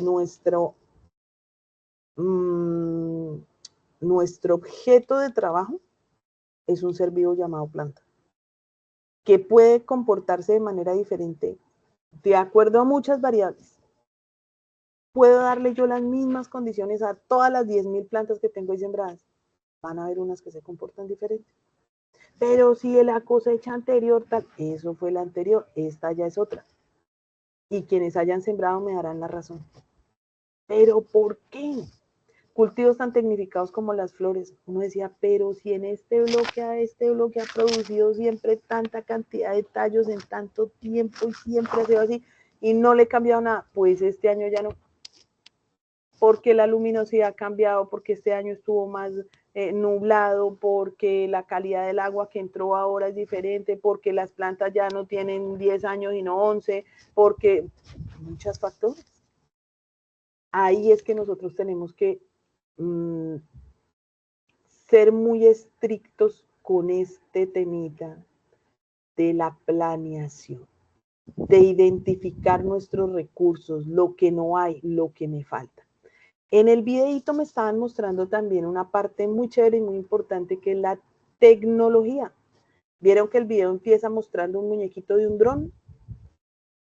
Ayer estaba un compañero nuestro de Córdoba que es especialista en agricultura de precisión, me envió un video de una aplicación de plaguicidas que estaban haciendo en un cultivo de arroz allá en Córdoba con drones. Una aplicación que se gastaba antes la gente haciéndola 2 días, se hace en hora y media con drones. ¿Que cómo hacen eso? Pues los drones traen un tanque, no todos, los drones de aplicación traen un tanque pequeñito. Y con eso tan pequeñito, ¿cómo va a alcanzar a fumigar todo? Es que es un equipo de ultra bajo volumen. Casi que bota el producto concentrado, pero en una gota mucho más chiquitica. Mejor asperjado, más cobertura. Es más eficiente el proceso porque está más tecnificado. No hay una persona contaminándose, como dijo el compañero hace un rato, cogiendo esos químicos, poniendo ahí su humanidad en riesgo, manipulando y aplicando ese químico. Es un dron el que aplica. Claro, detrás del dron hay una persona que tuvo que haber hecho un levantamiento fotográfico de esa zona, de la zona a aplicar, cálculo de áreas ahí con una aplicación en el computador que antiguamente eso tocaba, uno le creía al agricultor, ¿y cuánto tiene esto, Pedro? No, eso son como 3 fanegadas, ingeniera. Ah, bueno, entonces uno ahí apuntaba 3 fanegadas. ¿Cuánto es una fanegada? 6.400 metros cuadrados. ¿Cuánto es una hectárea? 10.000 metros cuadrados. Nosotros como profesionales de campo tenemos que saber mucho de áreas, de unidades de medida, ¿sí? Conversión entre unidades de medida. Si el señor me dijo que eran 3 fanegadas, pero el producto que yo le estoy recomendando tiene la dosis en hectáreas, ¿cómo hago ese cambio? Esa regla de 3. Son cosas sencillas, pero nosotros tenemos que aprenderlas. Entonces, no, que ya yo no le creo al agricultor, sino que yo hago cálculos exactos. ¿Cómo? Con un dron. Primero voy con el dron, saco la fotografía, entonces vengo por fotogrametría y hay un programa de computador que me permite decir exactamente esta área son 6.25 hectáreas. Ah, qué bueno, ¿sí? Y con ese dato ahí sí vengo y hago el cálculo de cuánto producto necesito para el otro dron que es el que me va a aplicar. Me queda la aplicación bien hecha, completa, exacta, teniendo fotos aéreas de un cultivo, usted se da cuenta de cosas que usted caminándolo no los ve. Cuando es un cultivo de más de 1 hectárea, 2 hectáreas, pues caminárselo usted absolutamente todo y darse cuenta de problemas a veces no es tan fácil. Que mire que aquí hay un parche más amarillo, ¿qué pasará ahí? Usted puede hacer el acercamiento de la foto que tomó el dron. Uy, sí, mire, aquí parece que hay un encharcamiento o hay un problema de tal cosa. Uy, ahí puede haber, venga, marquemos dónde es, ubicamos, vamos hasta allá, miramos qué le está pasando a esas plantas. Es más fácil. Entonces, la tecnología es algo que no le tenemos que tener miedo. Nos toca meternos también en ese tema. Nosotros como SENA tenemos hace ya un buen rato programas de agricultura de precisión, donde los muchachos aprenden a utilizar drones, a utilizar esas aplicaciones de computador que permiten manejar el dron y utilizarlo de la mejor manera y sacarle todo el provecho. Ya en nuestros equipos, la maquinaria, las sembradoras, las abonadoras, se pueden manejar de una manera mucho más exacta, ¿sí? La calibración de esos equipos se hacen con un computador. Antiguamente, ¿cómo hacía la gente? Era una siembra manual, ¿cierto? El maíz lo sembraban con algo, me acuerdo en mi pueblo le llamaban una matraca, ¿sí? Con eso sembraban maíz, que era un aparato como hecho entre madera y metal, y iban enterrando el aparatico, iba pasando la semillita, iban sembrando. pues ya hoy por hoy hay unas sembradoras que siembran yo no sé cuánta área por hora, eso rinde muchísimo. La semana pasada hablábamos con uno de ustedes que me preguntaba sobre tecnificación y por qué Colombia no tiene tanta tecnificación, y yo le respondía el tema de la topografía del terreno. Tenemos mucha área muy montañosa donde no es tan fácil subir maquinaria, pero la tecnología de drones sí nos sirve también para las zonas de ladera. Entonces vean que hay tecnología que sí se puede y hay otra que de pronto nos queda complicada, pero le buscamos la manera. No le tengan miedo al tema de la tecnología. También hablaba aquí, hablando de recurso humano, de personal capacitado, de personal técnico. Adivinen quién es ese personal técnico y capacitado, compañeros, pues ustedes. Ustedes que se están capacitando y se están formando con nosotros. Necesitamos de esta mano de obra formada y capacitada en labores agropecuarias, en gestión, en administración de negocios agropecuarios. Siempre les he dicho eso desde que los conocí. Yo siempre los felicito por haber escogido este tema, porque ustedes como profesionales se necesitan en campo, los necesita el sector, y realmente no es mucha la gente que opta por este tipo de programas. Me parece muy bien y los felicito. Ustedes tienen que capacitarse y capacitarse muy bien. Y aparte, pues está este recurso humano no calificado, ¿sí?, que son nuestros operarios de cultivo, operarios de campo, que cada vez están siendo más escasos. Ese es uno de los problemas que afrontamos en este momento en la agricultura en el mundo. Nosotros en América Latina no lo habíamos sentido tanto porque pues nuestras economías no son tan grandes y todavía había personal no capacitado que quería hacer labores de campo. Ya en este momento son muy pocos los muchachos, las nuevas generaciones que quieren dedicarse a campo, por más de que sean gente nacida y criada en campo, ¿sí?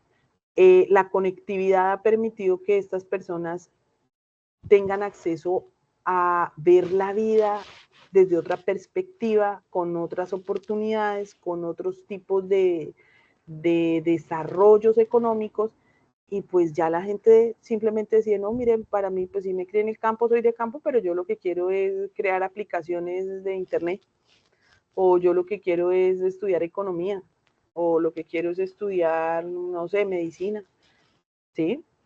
Antes pues la gente crecía en el campo, se criaba en campo, veía a sus padres haciendo labores de campo y seguían haciendo esas mismas labores en campo. Hoy ya no es así.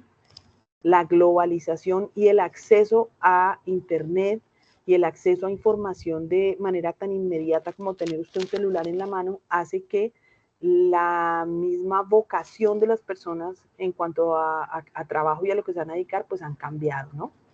Entonces ya conseguir esta mano de obra no está tan fácil, por eso nos estamos acercando cada vez más a la tecnología.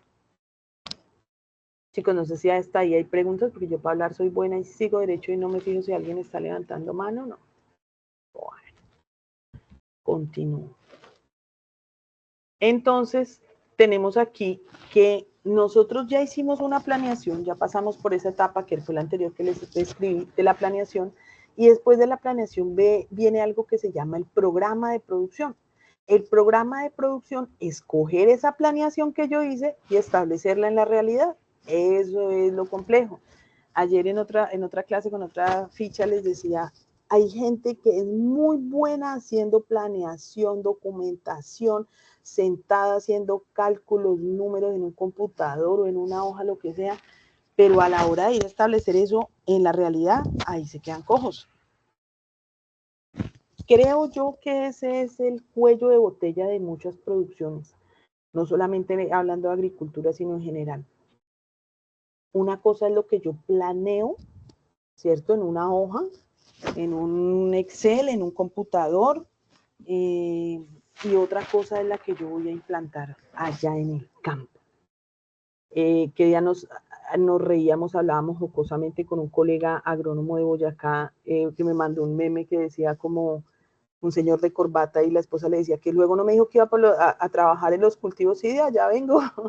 Y le decía yo a Fabián, ala, sí, últimamente hay mucho agrónomo de cerca, esos que se paran en la cerca y desde ahí hacen asistencia técnica sin entrarse a caminar el cultivo ni saber realmente lo que el cultivo tiene. Y no es que usen drones, es que la pereza, ¿no? Y también hay mucho agrónomo de ventana de carro, que ni siquiera se baja del carro, sino que llega a la finca y desde ahí hace su asistencia sin siquiera bajarse. Nosotros no podemos, compañeros, pertenecer a ese poco selecto grupo de profesionales de ventana o de cerca. Nosotros sí tenemos que conocer nuestro entorno, caminarlo, apropiarlo, saber cómo es que es para poder venir a implantar, primero hacer una buena planeación. Antes de planear tengo que ir a ver a dónde es que es, conocer condiciones, sacar registro fotográfico, lo que sea, y después sentarme a planear. Y después del plan hacer este programa de producción que debe ser real. Yo no puedo inventarme programas de producción en la cabeza sin ir a conocer el entorno, que es lo que le pasa a muchos países y a muchos gobiernos donde gente que manda se sienta en un escritorio a inventarse leyes para gente que está por allá en la manigua o en lo más recóndito de ese país y ni siquiera nunca han pisado ese territorio y están haciendo normas dizque para la prosperidad del territorio. Uno dice, pero ¿cómo ustedes de un escritorio en una gran urbe o una gran ciudad en un piso 22 se inventa normas agrícolas, pecuarias o ambientales? Difícil, ¿sí o no? Pero sucede. Entonces nosotros como productores agrícolas y pecuarios tenemos que ir a la realidad.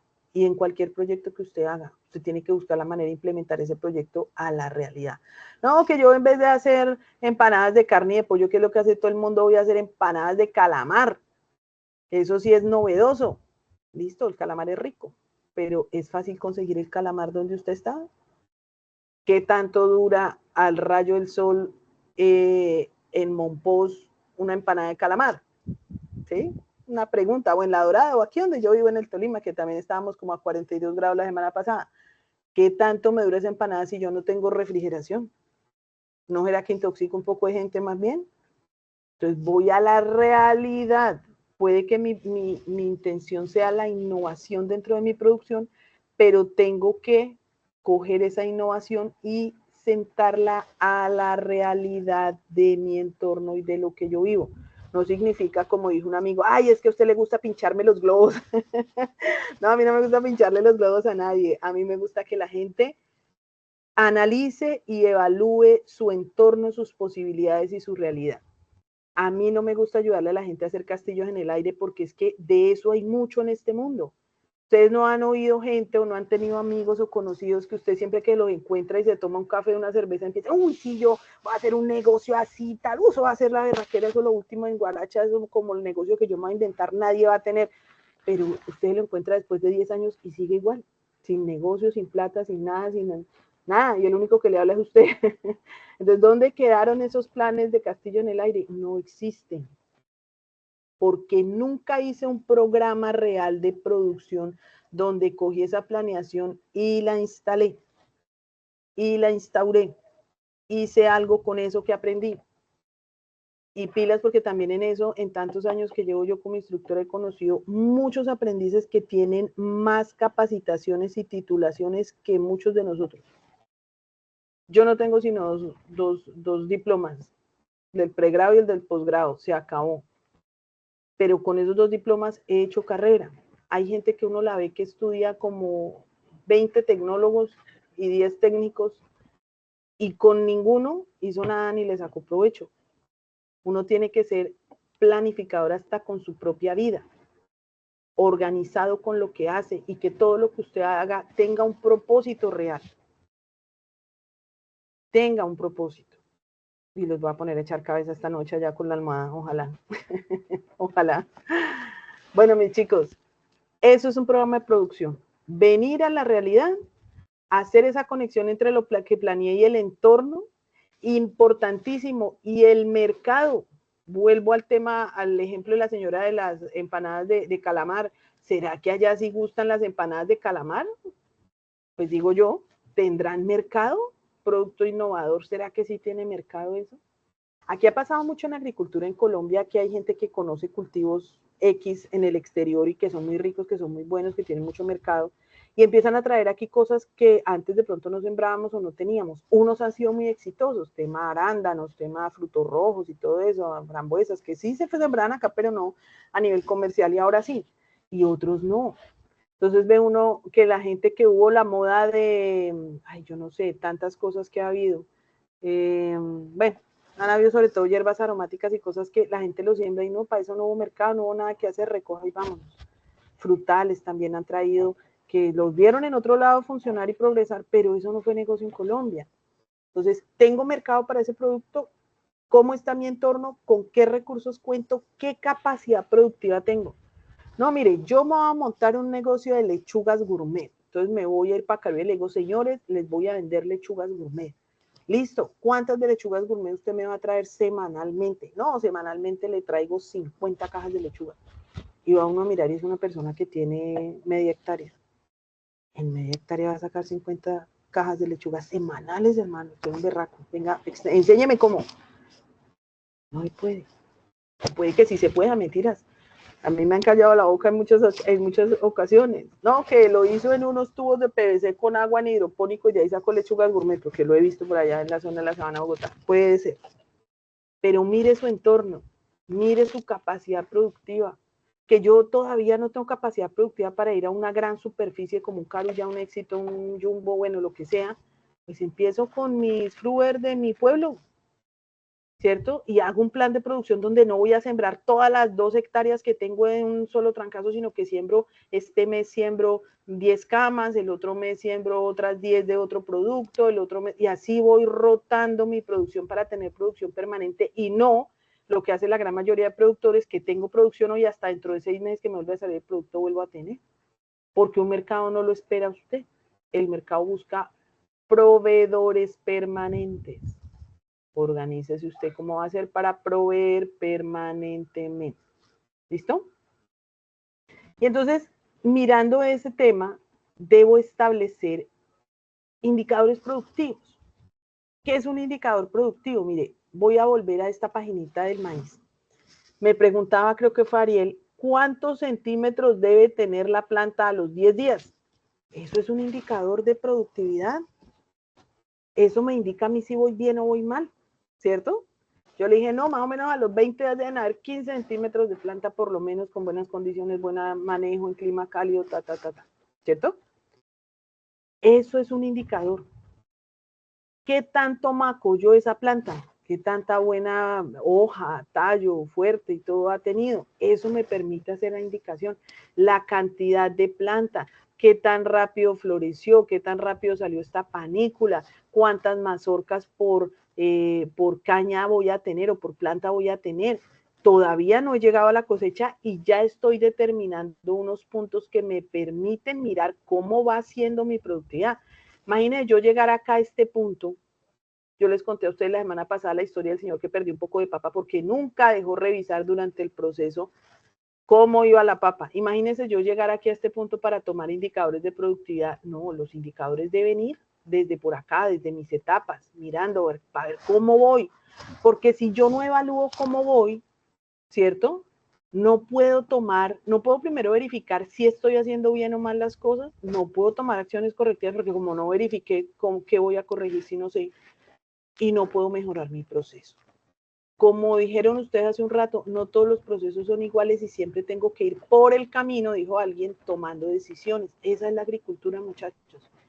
Ir tomando, obviamente hacer un plan inicial, un programa de producción, pero en el camino con toda seguridad y por el hecho de que nosotros estamos trabajando con seres vivos y bajo un clima que no manejamos, vamos a tener problemas y vamos a tener que solucionar situaciones que posiblemente no esperábamos. Uno prevé, ¿no? Que si me llega el gusano cogollero, que, ¿sí? Cositas que pueden llegar a pasar, una inundación. Pero si yo estoy preparada para tomar decisiones rápidamente, puedo llegar a salvar mi cultivo, a tener una muy buena producción, que era lo que yo esperaba y planificaba desde el inicio. ¿Listo? Mis chicos, son las 8:54. Doy este espacio para preguntas que ustedes puedan llegar a tener antes de darle cierre a nuestra sesión en línea. Preguntas, dudas o comentarios, los escucho.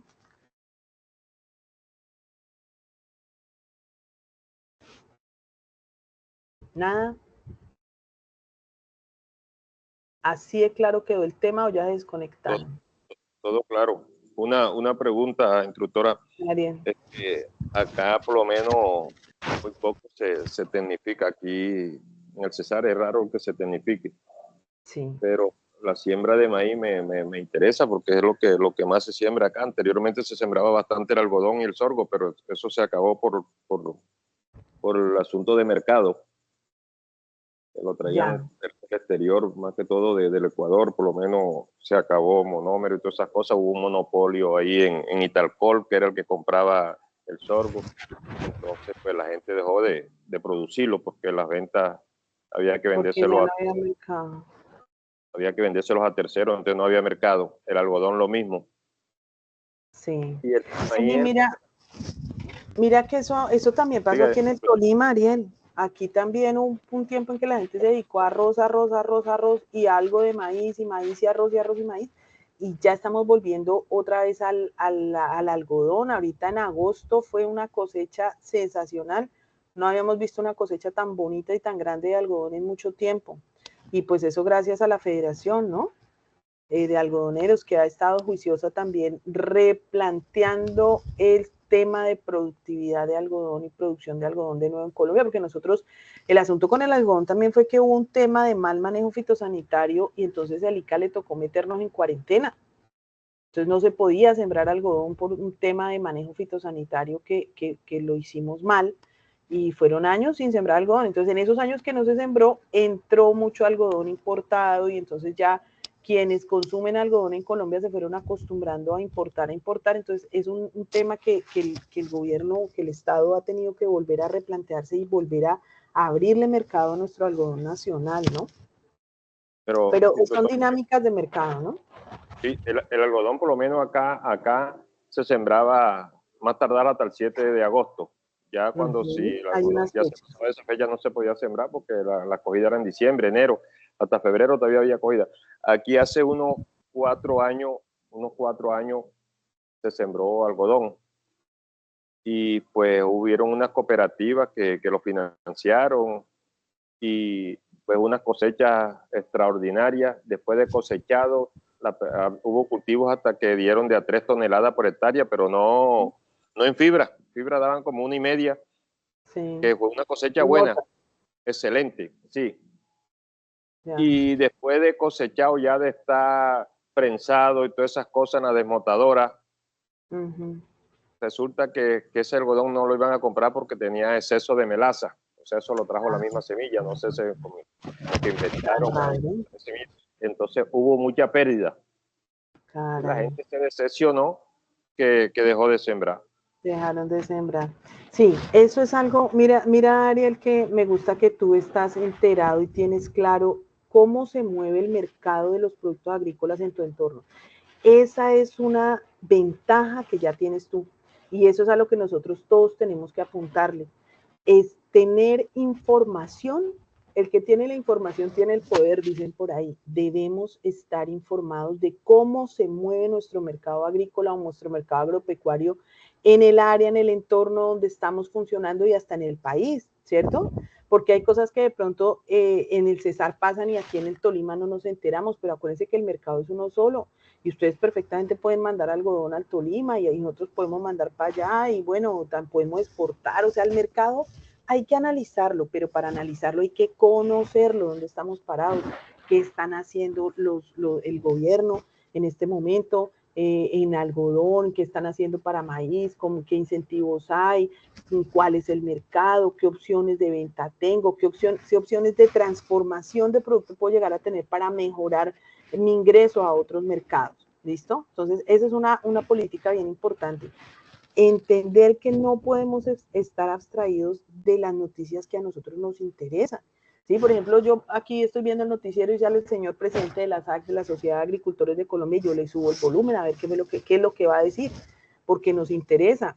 ¿Sí? Entonces tenemos que estar también enterados de políticas agrarias que se manejan en el país, del mercado, de cómo funciona, de cómo se manejan las cosas para saber en dónde yo voy a desarrollar mi proyecto, cómo, con qué y para quién sobre todo, quiénes van a ser mis clientes.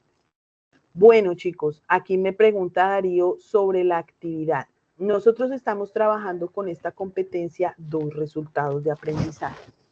Esos resultados de aprendizaje van a manejarse con 2 evidencias o trabajos o actividades que llaman ustedes, que están en la guía número 3. En la guía 3 hay 2 actividades de formación de esta competencia, que se llama labores agrícolas.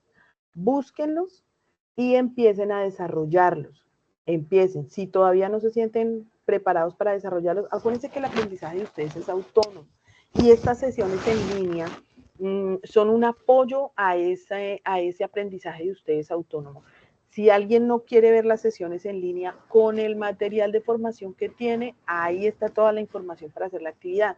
Estas sesiones en línea son importantes porque ayudan a aclarar un poquito los procesos, ayudan a aclarar dudas tanto sobre la formación como sobre el conocimiento técnico que ustedes deben tener.